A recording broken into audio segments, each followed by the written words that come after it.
Baiklah, penonton, kita kembali lagi. Kita terus saja ke segmen ceramah Ramadan bulan mulia, dan tajuk yang akan kita kupas, akan kita bincangkan, akan kita ketengahkan untuk penonton hari ini ialah hal yang boleh merosakkan pahala puasa, dan yang akan membentangkan mengenai dengan perkara ini ialah seorang penceramah yang telah pun kita jemput, yang telah pun berada di talian, Yang Mulia Dr. Haji Muhammad Syahrul Azmi Haji Abdul Muluk.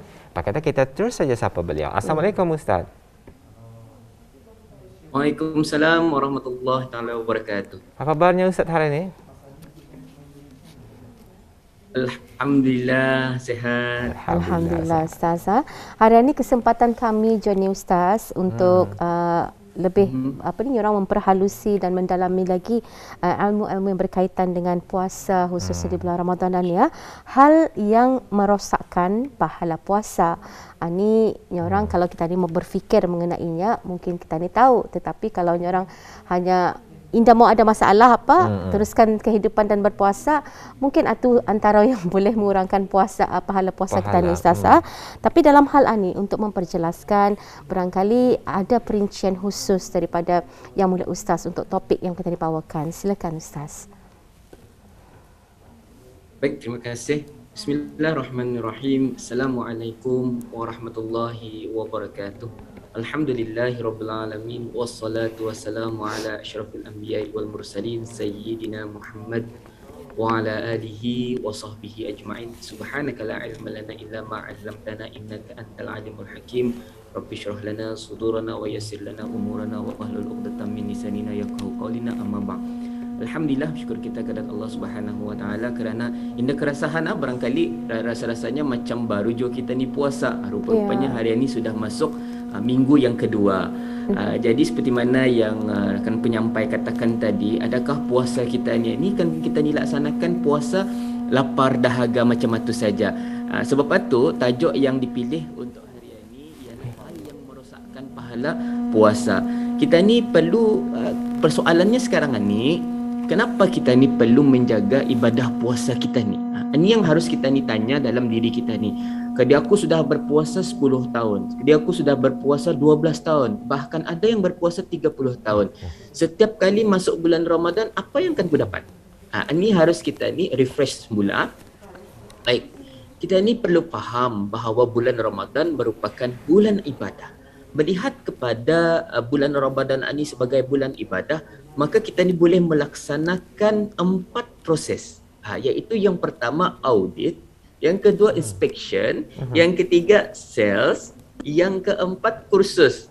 Saya rasa yang ketiga ini kena nanti-nantikan ya, apa yang punya sales, apa yang jenis jualan besar-besarannya dan sebagainya. Baik, saya akan jelaskan satu persatu. Apa yang dimaksudkan dengan audit?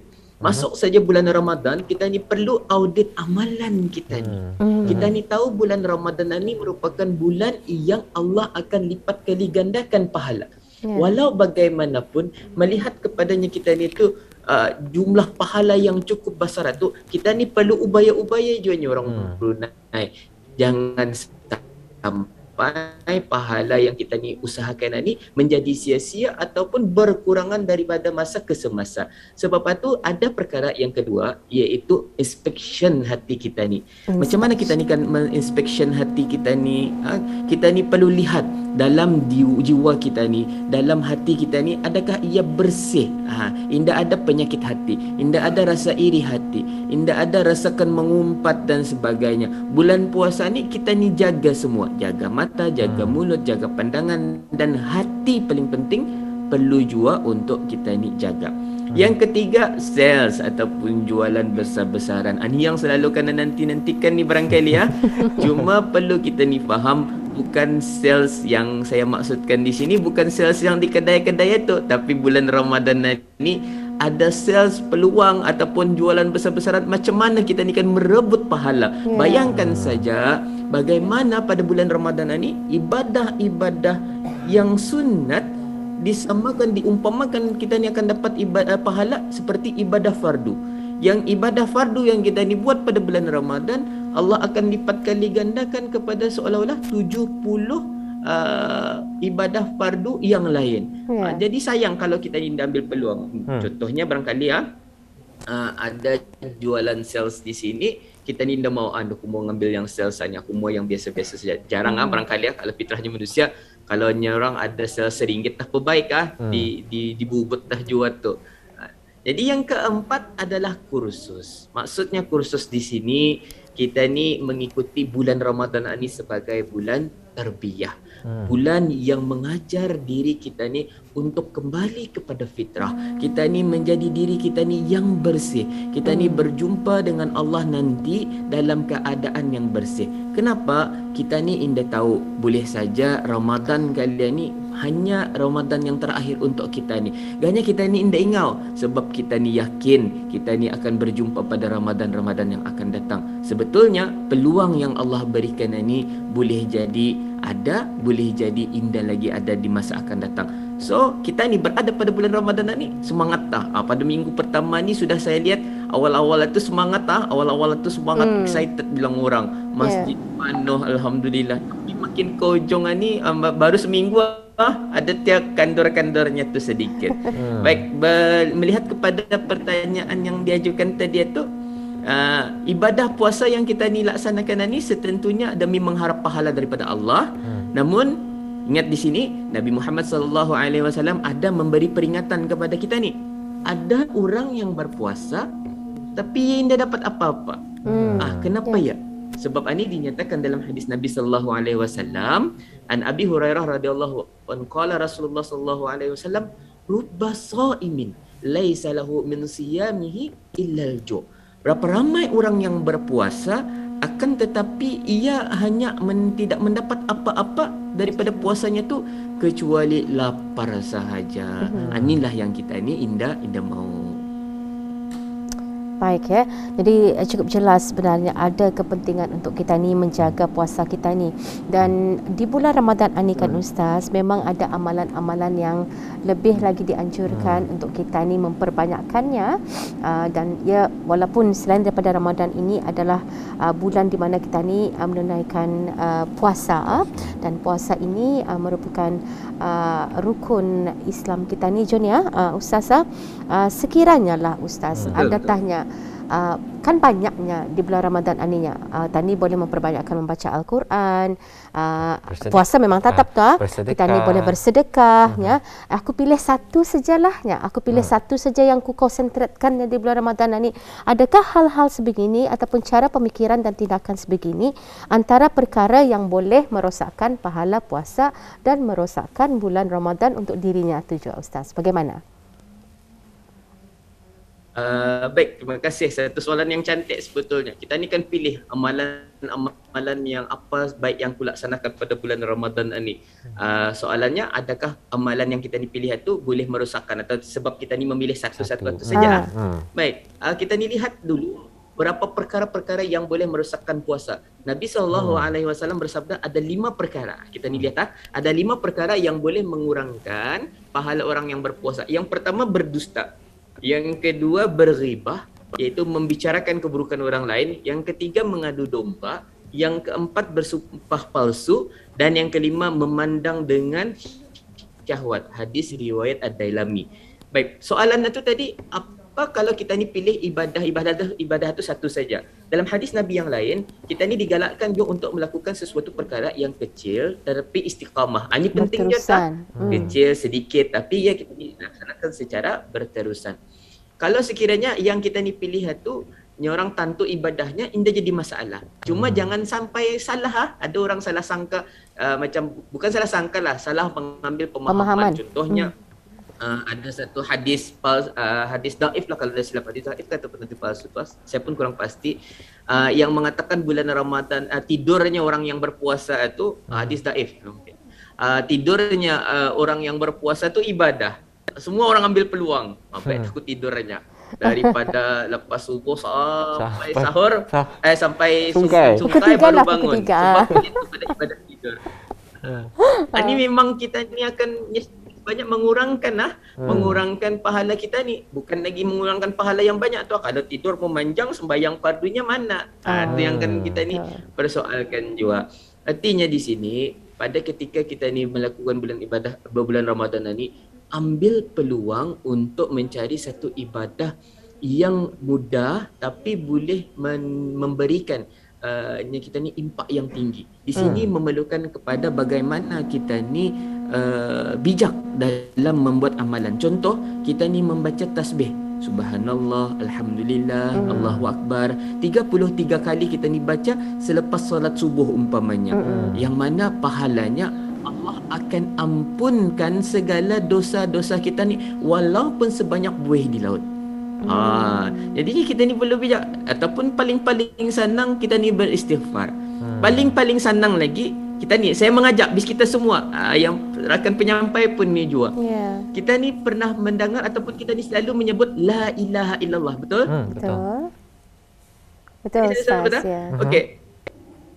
Pernahkah bis kita fikirkan apabila kita disebut la ilaha illallah, walaupun bibir kita ni dah bertamu, kita ni tetap dapat mengucapkan la ilaha illallah. Ada mengetahui setelah membaca, mengetahui setelah membaca, kerana itulah seringan-ringan kalimah yang boleh kita ni ungkapkan walaupun di penghujung sakratul maut, istilahnya. Betul. Artinya kita ni baca la ilaha illallah, ini memerlukan bibir kita ni untuk bergerak. Apabila di akhir kalam, pada kita akan menghadapi kematian, kita ni sebut la ilaha illallah, jawapannya adalah dakhalal jannah, akan dimasukkan ke dalam syurga. Sayang kalau kita ni indah lakukan waktu kita ni berjalan, kita ni baca la ilaha illallah, waktu kita ni ke kedai ke mana kita ni baca istighfar, astagfirullah. Orang yang tergerak hatinya untuk mengucapkan istighfar kepada Allah, Allah akan ampunkan lagi dosanya. Sebab bulan puasa ni indah ada lain sebetulnya yang kita ni harapkan adalah keampunan daripada Allah Subhanahu wa taala. Apa yang kita ni cari? Kalau Allah sudah reda kepada kita ni, kalau Allah sudah sayang kepada kita ni, setentunya apa yang kan kita ni inginkan Allah akan kabulkan. Itu yang paling penting. Mudah-mudahan yang dijelaskan ini cukup jelas, insya-Allah. Baik Ustaz, tadi Ustaz ada menjelaskan ada terdapat 5 perkara ni Ustaz yang boleh mengurangkan pahala puasa. Di antara 2 perkara yang Ustaz berigakan tadi, yang Ustaz telah beritahu tadi, berdusta dan juga mengadu domba. Itu antara 2 perkara. Mungkin di 5 minit terakhir ini Ustaz, mungkin boleh diterangkan lagi Ustaz mengenai dengan perkara ini Ustaz, perkara yang boleh mengurangkan pahala puasa. Mungkin boleh ada penjelasan lagi. Silakan. Baik. Yang pertama sekali adalah berdusta. Berdusta ni kita ni memang dilarang. Hatta bukan waktu bulan puasa saja kita ni dilarang untuk berdusta. Pertama barangkali untuk peniaga-peniaga supaya kita ni lebih jujur dalam berniaga, sambil berpuasa sambil berniaga, kita ni perlu menjaga lidah kita, lisan kita ni jangan sampai kita ni memperkatakan sesuatu yang tidak benar ataupun boleh dikategorikan sebagai berdusta. Ghibah artinya kita ni melakukan perkara-perkara yang menjatuhkan orang lain. Masa ni senang dalam dunia teknologi masa ni, tanpa kita ni sedari, aku indah bercakap jua, aku indah menyuruh cemata jua, tapi tangan kita ni hidup. Tangan kita ni hidup, share sana, share sini. Biar ya sian waktu karang kena hantam, biar ya kena netizen karang membagi hukuman dan sebagainya. Ini pun perlu kita ni kurang-kurangi. Kita ni berhadapan pada zaman ataupun dunia viral masa ni. Mudah-mudahan yang kita ni viralkan itu sesuatu yang baik. Kadang-kadang kita ni lupa. Indah apa Ustaz, kami viralkan supaya jadikan pengajaran. Ingat, Allah telah menekankan kepada kita ni, apabila kita ni jaga aib orang, Allah akan jaga kita ni. Memang perkara itu dilakukan kesalahan, tapi dalam masa yang sama kita ni selaku umat Islam perlu menjaga juga sensitivitinya. Seterusnya barangkali mengadu domba, melaga-lagakan. Barangkali sekarang ni senang sudah arah WhatsApp pun ada status atau kadang-kadang sindir sana sindir sini, masya-Allah. Ini yang harus kita ni hati-hati. Hati-hati jangan sampai kita ni ada niat yang lain. Baik, barangkali 5 saya berikan tadi. Ada 5 lagi lawanannya yang saya dapat nukilkan daripada perkataan puasa tu. Daripada P-U-A-S-A itu sendiri. Kita ni yang mungkin ada maksud tersirat. Yang pertama P. Apa P ini? Iaitu percakapan jangan yang indah tantu-tantu. P itu artinya percakapan kita ni jangan yang indah tantu-tantu. U, apa U ini? ulah kita ni mesti bisai. Jaga ulah kita ni tu. Apa ni? Amal ibadah ni, amal ibadah yang kita ni laksanakan ini akan dilipat kali gandakan. Amal apa saja yang kita ni buat, banyakkan dia pada bulan Ramadan ni. Dan sentiasa mengawal hati kita ni. Jangan sampai hati kita ni kalah oleh hawa nafsu kita ni. Sebab bulan Ramadan ni tujuannya juga adalah untuk kita ni membendung hawa nafsu kita ni. Kita ni kan jadikan hati kita ni agar sentiasa bersih, insya-Allah.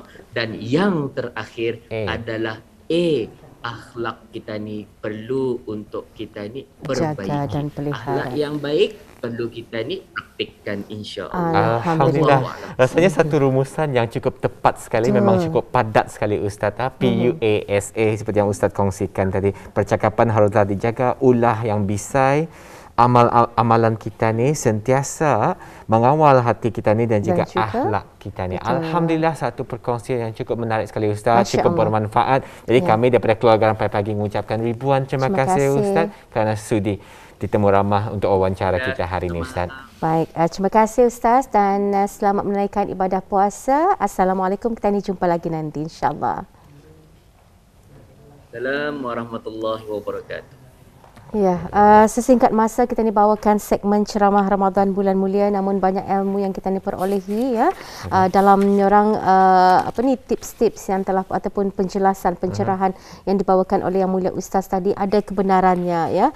Kadang-kadang dari segi tingkah laku ataupun daripada pertuturan kita ni dapat kita ni kawal, tetapi bagaimana dengan jari kita ni? Betul, jari kita ni pastikan kalau ingin mengongsikan maklumat, pastikan maklumat itu betul, sahih, bermanfaat dan juga bermanfaat. Itu memang tepat sekali.